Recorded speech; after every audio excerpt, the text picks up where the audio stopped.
네, 오늘의 말씀은 사무엘하 6장 1절에서 7절까지의 말씀입니다. 우리 다 함께 합독하기를 원합니다. 다윗이 이스라엘에서 뽑은 무리 3만 명을 다시 모으고 다윗이 일어나 자기와 함께 있는 모든 사람과 더불어 바알레 유르다로 가서 거기서 하나님의 궤를 메어오려 하니 그 궤는 그룹들 사이에 좌정하신 만군의 여호와의 이름으로 불리는 것이라. 그들이 하나님의 궤를 새 수레에 싣고 산에 있는 아비나답의 집에서 나오는데 아비나답의 아들 우사와 아요가 그 새 수레를 모니라. 그들이 산에 있는 아비나답의 집에서 하나님의 궤를 싣고 나올 때에 아요는 궤 앞에 가고 다윗과 이스라엘 온 족속은 잠나무로 만든 여러 가지 악기와 수금과 비파와 소고와 양금과 제금으로 여호와 앞에서 연주하더라. 그들이 나곤의 타작 마당에 이르러서는 소들이 뛰므로 우사가 손을 들어 하나님의 궤를 붙들었더니 여호와 하나님이 우사가 잘못함으로 말미암아 진노하사 그를 그곳에서 치시니 그가 거기 하나님 궤 곁에서 죽으니라. 아멘. 네, 예루살렘에서 통일 이스라엘의 왕이 된 다윗은 이렇게 블레셋에게 지속적으로 계속적으로 침략을 받지만 하나님의 도우심으로 말미암아서 승리를 하게 되시고 또 왕조의 그 기틀을 다지고 정치적인 안정을 찾게 되었습니다. 그렇게 되니까 다윗은 하나님의 법궤를 예루살렘으로 다시 모셔올 생각을 하게 되는 거예요. 그래서 이제는 이 예배의 가장 중심이 되는 그 언약궤가 이스라엘 땅으로 들어오게 되는 것이죠. 이 언약궤는 왜 이제 오게 되는 것일까? 이 언약궤는요, 블레셋과의 그 전쟁에서 패하게 되면서 블레셋에게 빼앗기게 됩니다.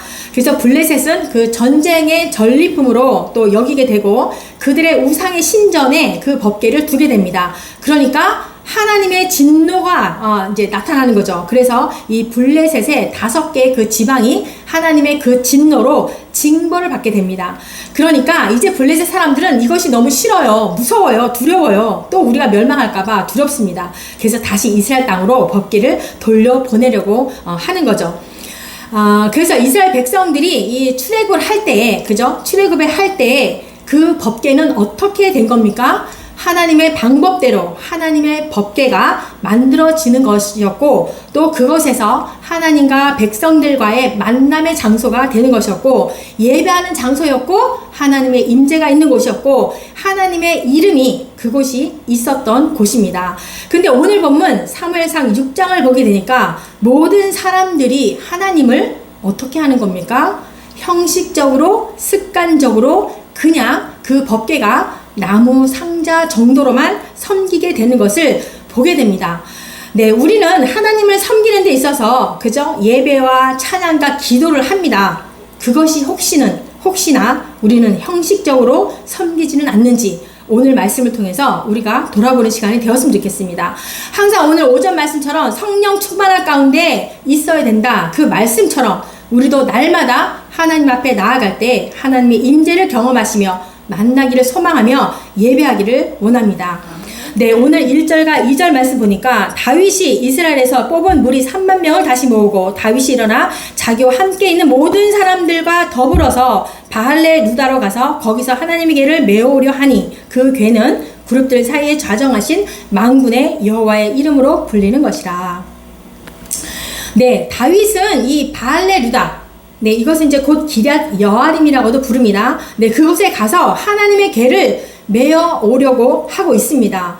근데 그곳은요, 블레셋 국경과 가장 인접해 있었어요. 그리고 다 혹시나 이 언약궤를 운반하다가 혹시나도 이 블레셋 갑작스런 또 기습 공격에 철저히 대비를 했어야만 됐습니다. 그래서 이스라엘 전역에서 골라서 3만 명을 뽑아서 군사들을 배치를 했다는 것은 그것을 대비하기 위해서 준비를 했다는 거죠. 네, 왜 이 법궤가 기럇 여아림에 있었을까요? 사무엘상 4장 5장에서 보니까 아까도 말한 것처럼 네, 이렇게 이스라엘 백성들이 블레셋 사람들에게 법궤를 빼앗깁니다. 그래서 그들은 마치 전쟁에서 승리한 것처럼 전리품을 취하고 다루었고 더군다나 그것을 이방 우상의 신전에 두게 됩니다. 그러니까 하나님이 그 다곤을 쳐부수고 독한 종기의 그 재앙을 그것 가운데 보냅니다.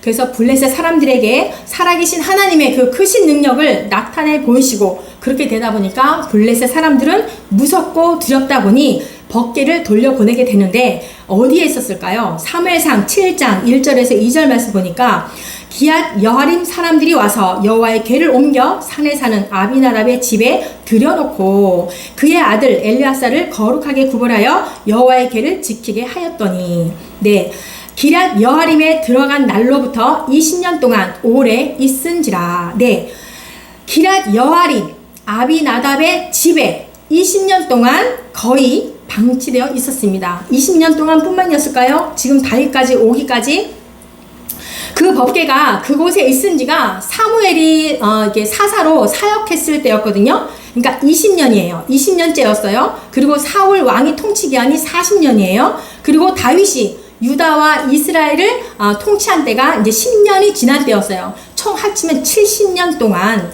그곳에 방치가 되었다라는 거예요. 그러니까 그동안 이스라엘 백성들은 하나님의 법궤에 대해서 생각할 겨를도 신앙의 힘도 민족적인 단합도 정치적인 안정도 얻지 못했다라는 것을 우리는 알 수가 있었습니다. 그 70년 동안 그곳에 방치가 되었던 거예요.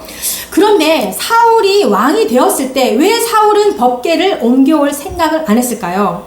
네, 다윗은 다행히도 그저 왕위에 오른 뒤에 법궤를 모시고 오려고 합니다. 그래서 다윗은 법궤를 가지고 오려고 했는데 왜 다윗은 법궤를 가지고 왔을까? 2절을 보니까 법궤는 그룹들 사이에 자정하신 만군의 여호와의 이름으로 불리는 것이라. 만군의 여호와께서 자정하신 곳이래요. 법궤가. 법궤는 단순한 상자가 아니란 얘기죠. 만군의 여호와께서 임재하는 곳이다. 다윗은 그걸 알았던 거예요. 그러니까 다윗이 법궤를 다시 모시고 온다라는 것은 하나님을 모시고 온다라는 그 말씀과 같은 겁니다. 그런데 사울은 왜 왕이 된 후에도 한 번도 법궤를 가지고 오려고 모시고 오려고 생각조차도 하지 않았을까요? 왜 그랬을까요? 사울은요, 하나님의 그 임재에 대해서는 전혀 관심이 없었습니다. 근데 사울이 뭐 제사를 안 지냈나요? 지냈어요. 누구보다 제사를 열심히 드렸다니까요. 사무엘이 올 때까지 기다려라 했는데 사무엘이 늦게 오니까 제사를 자기가 드리잖아요. 그게 이제 옳다는 얘기가 아니죠. 옳다는 얘기가 아니고 아멜렉 전투에서도 하나님은 다 진멸하라고 했는데 진멸하지 않은 것이 있었어요. 왜요? 하나님께 제사 드리기 위해서 제가 남겨뒀습니다. 말로만 그렇게 했다니까요. 네, 진짜가 아닌 하나님께는 관심이 없고 말로만 형식적인 것이었다라는 거죠. 형식적인 제사에는 관심이 있었지만 하나님의 임재에 대해서는 하나님의 말씀에 대해서는 관심이 없었습니다. 또 입으로는 어때요? 사무엘상 14장 39절에 보니까 그 이후로 수도 없이 말합니다. 사울 왕은 이스라엘을 구원하신 여호와께서 살아계심을 두고 내가 맹세한다. 네, 사울의 입으로 여호와여 여호와여 이름을 부른다니까요. 왜 여호와의 이름을 두고 맹세를 왜 하는 겁니까 도대체? 다윗도 실수를 합니다. 다윗도 사무엘하 12장에 보면 나단이 다윗에게 와요. 그 우리아의 그 철을 건듦으로 인하여서 나단이 오잖아요 다윗에게. 그러면서 막 그 부자와 거짓의 가난한 자와 부자의 그 비유를 들면서 이야기를 하는데 다윗도 자기 하는 말인지도 모르고 내가 여호와의 이름으로 맹세를 하노니 그는 당장 죽여야 할 것이다 이렇게 말을 하거든요. 네, 왜 도대체 여호와의 이름으로 왜 맹세를 하냐는 거지. 예, 우리도 마찬가지예요. 저도 마찬가지예요. 이런 걸 보면서 우리더러 좀 깨달으라고 알으라고 우리도 조심을 해야 될 것 같습니다. 네, 그런데 사울은 이 하나님의 임재에 관심이 없었다라니까요. 네, 사울이 오직 유일하게 관심을 가졌던 것은 자신의 왕권을 지키는 일에만 관심이 있었습니다. 그러니까 백성들이 자기를 떠날까봐 두려워서 하나님 앞에 악을 행하지 않습니까? 네, 제사도 자기가 드리고, 네, 또 다윗이 자신의 자리를 위협한다라고 생각하니까 평생 다윗을 쫓아다니면서 죽이는 일에만 관심을 가졌습니다. 사울은. 네, 우리에게도 이런 모습이 있습니다. 예, 저에게도 있습니다. 때로는 예배가 때로는 힘들 때가 있습니다. 그래서 살짝 졸 때도 있고요. 딴짓을 할 때도 있고요. 핸드폰을 볼 때도 있습니다. 우리가 오늘 이 말씀을 통해서 하나님의 그 위험적이고 한번 다시 돌아보는 시간이 되었으면 좋겠습니다. 네, 예배 형식에만 우리가 열정이 있습니까? 여호와여, 주여 이렇게 이름만 부르십니까? 과연 예배 시간에 하나님을 만나는데 우리가 초집중을 하고 있습니까? 입으로만 주여 주여 하시는 겁니까? 그 주님을 만나는데 도대체 관심은 있는 겁니까? 무엇에 관심을 가지고 예배를 하고 찬양을 하고 기도를 하시는 겁니까? 한번 나부터 저에게 지금 하는 말입니다. 생각해 보시기를 바랍니다. 수도 없이 유튜브를 보면 아주 뭐 훌륭한 유명한 목사님들 말씀도 있죠. 그걸 막 골라가면서 듣습니다. 그걸 들을 때 진정 하나님의 임재를 경험하며 하나님의 말씀을 우리가 깨달으며 듣고는 있습니까? 네, 오늘도 우리가 주님을 찬양하고 말씀을 듣고자 또한 주님 앞에 감사함으로 예배 드리려고 이렇게 예배당에 모였습니다. 모든 예배가 형식적이지 않기를 바랍니다. 진정으로 하나님의 임재가 있고 하나님을 만나는 예배가 되시기를 간절히 바라봅니다. 하나님을 인격적으로 만나는 모든 삶이 되시기를 간절히 바라봅니다. 네, 사울만 잘못이 있을까요? 다윗도 문제가 있었습니다. 제가 가장 존경하는 다윗도 실수를 수도 없이 합니다. 네, 다윗은 사울과 달리 하나님의 임재에는 관심이 있었습니다. 그죠? 그러니까 법궤를 모시고 오려고 한 거 아니겠습니까? 그런데 왜 다윗이 법궤를 모시고 오는데 3만 명을 모았을까요? 왜 3만 명을 모았을까요? 많은 사람을 모으는 것이 좋다라고 생각할 수가 있어요. 많은 사람이 함께 가면 좋겠다라고 생각할 수도 있습니다. 그런데 다윗은 법궤를 모시고 오는 것을 사람들에게 보여주기 위해서 국가적인 행사로 또 한 것이 아닌가 생각해 볼 수 있습니다. 네. 또 방식에도 문제가 있었습니다. 그죠? 방식이 문제가 있었기 때문에 그 우사가 죽음을 당하지 않습니까? 네, 3절 말씀 보니까 그들이 하나님의 궤를 새 수레에 싣고 산에 있는 아비나답의 집에서 나오는데 아비나답의 아들 우사와 아효가 그 새 수레를 모니라. 네, 구약 성경에 보면은요, 출애굽기서에 잘 나와 있죠? 하나님의 법궤를 만드는 법이 있고요. 운반하는 규칙도 있습니다. 민수기 신명기에 보면 운반하는 규칙이 있어요. 이 법궤는요, 예배의 중심이기 때문에 함부로 해서는 안 된다는 거예요. 하나님과 인간과의 만남의 장소가 그때부터 시작이 되었거든요. 민수기 4장 15절에 말씀 보니까 진영을 떠날 때 아론과 그의 아들들이 성소와 성소의 모든 기구 덮는 일을 마치거든 고앗 자손들이 와서 맬 것이니라. 그러나 성물은 만지지 말라. 그들이 죽으리라. 해막 물건 중에서 이것들은 고앗 자손이 맬 것이며. 뭐라는 거예요? 하나님 궤는 반드시 레위 사람인 고앗 자손들이 어깨 메고 옮기라고 돼 있습니다. 법궤를 만들 때 고리가 있고요. 거기다가 채를 끼워서 매게끔 만들어져 있습니다. 네.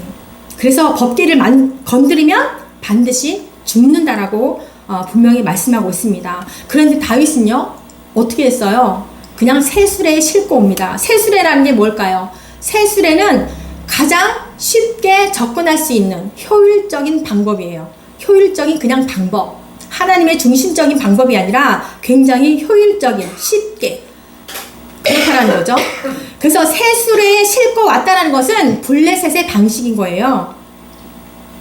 또 레위 지파 고앗 자손이 아닌 아비나답의 아들들이 새수레에 또 모십니다. 그러니까 다윗도 마찬가지로 하나님의 임재에는 관심이 있었지만 하나님의 말씀에 대해서는 소홀히 했음을 우리는 알 수가 있습니다. 하나님이 어떻게 했어요? 고앗 자손에게 맬 것이다. 만지면 죽을 것이다. 그 말씀, 하나님의 말씀을 소홀히 했다는 것을 알 수가 있습니다. 이와 같이 다윗도 단순히 사람에게만 보여주기 위한 그런 형식적인 행사로 하나님을 모시고 오려고 했다는 거예요. 하나님의 말씀의 방식이 아닌 세상의 방식으로 하나님을 모시고 오려고 했다는 겁니다.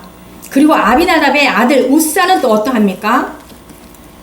6절과 7절 말씀이죠. 그들이 나곤의 타작마당에 이르러서는 소들이띠므로 우사가 손을 들어 하나님에게를 붙들었더니 여호와 하나님이 우사가 잘못함으로 말미암아 진노하사 그를 그곳에서 치시니 그가 거기 하나님 궤 곁에서 죽으니라. 네, 우사가 죽습니다. 법궤를 건드리면 반드시 죽으리다. 그렇게 말씀하셨는데 건드려서 죽었습니다. 하나님이 걔가 땅에 떨어지려고 하는데 안 잡겠어요? 우리도 마찬가지로 새술에 실었던 것부터가 잘못된 거지. 그죠? 네. 떨어지니까, 하나님의 법궤가 떨어지면 안 되는데, 순간 손을 댄 거죠. 나라도, 우리라도 그렇게 했을 겁니다. 네. 그것이 왜 문제가 되나요? 왜 문제가 될까요? 하나님께서 이것에 대해서 분노해가지고 우사를 죽여요. 왜 그랬을까? 우사는 그 법궤를요, 어떻게 생각한 거예요? 하나님의 임재가, 하나님의 이름이, 하나님의 그 예배하는 장소, 그렇게 생각한 것이 아니라 단순한 상자로만 생각했다는 거예요. 네, 우사는 오랫동안 법궤를 모셨어요. 그죠? 법궤를 모셨단 말이에요. 처음에는 법궤에 하나님이 계신다라고 생각을 했을 거예요. 그래서 두렵고 떨리는 마음으로 그 법궤를 모셨을 거예요. 그런데 아까 몇 년이라 그랬어요? 70년이라 그랬잖아요. 대략 70년. 10년, 20년, 30년, 40년 이렇게 수도 없이 세월이 흐르다 보니까 법궤는 우사가 그냥 지키고 내가 이 법궤를 그냥 관리하는 상자 정도지 이렇게 생각을 했을 겁니다. 그래서 그가 여태까지 몇십 년 동안 지켰던 그 상자가 떨어지니까 손을 댄 거예요. 붙잡아야 된다라고 하니까 잡은 겁니다. 우리도 그렇지 않습니까? 처음에 교회 나왔을 때는 굉장히 기쁩니다. 또 하나님 말씀을 접하면 하나님이 이런 분이네. 두렵고 떨리는 마음도 있습니다. 네, 온전히 내가 이제 하나님께 기쁨만 드려야지 하나님께 내 생명 다 바치리 이렇게 하지 않습니까? 근데 이제 점점점 10년, 20년 긴 세월이 지나면 어떻게 됩니까? 이래도 괜찮네, 저래도 괜찮네. 우리도 마찬가지로 우사와 같이 하나님을 그냥 내가 관리하는 그런 곳, 그런 상자로만 생각을 하지는 않습니까? 그냥 하나님을 그냥 내가 그냥 잘 생각해 보시길 바랍니다. 이 말씀이 꼭 너무 관리 이러니까 그 정도까지는 아닌데 라고 하지만 내 자신을 한번 보십시다. 내가 그냥 관리하는 대상이 하나님 아닌가? 네. 그렇죠. 하나님은 단순히 우리가 그냥 가만히 관리하는 그런 상자가 아니에요. 하나님은 내가 관리하는 그 물건도 아니에요. 내 마음대로 하나님을 이렇게 저렇게 내가 이래도 되고 저래도 되고 조정하는 분이 아니라는 거예요. 우리도 마찬가지로 형식적으로 하나님을 섬기는 것이 아니라 지금도 살아계신 하나님을 만나볼 수 있는 시간이 되시기를 간절히 바라봅니다. 하나님의 임재를 느낄 수 있는 시간이 되시고 하나님의 말씀대로 하나님을 섬길 수 있기를 간절히 바라봅니다. 무엇보다도 하나님을 내가 관리하는 그런 대상이 아니라 내가 하나님께 통치받는 대상이 되시기를 간절히 바라봅니다. 우리의 예배와 찬양과 기도에 하나님이 함께 하시는 그 임재가 가득 넘치고 성령 충만함이 되시기를 간절히 사모하시기를 바라봅니다. 그래서 우리의 예배가 형식적인 것이 아니라 하나님을 만나고 그 보좌 앞으로 나갈 수 있는 시간이 되시기를 간절히 축복합니다.